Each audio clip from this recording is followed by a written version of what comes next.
Brush করবা, কিনে দিতে হবে তোমার, দাঁত উঠছে না, তুমি ব্রাশ করবা বাবা? তোমাকে দাঁত উঠেছে? হ্যাঁ, তোমার দাঁত উঠেছে, তুমি ব্রাশ করবা বাবা?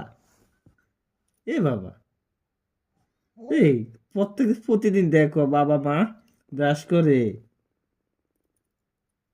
এই ব্রাশ করবা, বাবা এনে দেবো তোমারে। তো তুমি মানুষের ব্রাশ মুখে দাও কেন?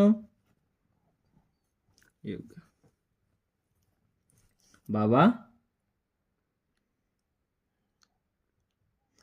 প্রতিদিন ব্রাশ করলে যে সাই থাকে, যে ব্রাশ করবো অন পাইছে আপনার কাছে। মাম মাম পাপ্পা, মাম মাম, আর তো একটু মধ্যে মম, এই যে পাপা গো, মাম মাম। আন লাগবে না।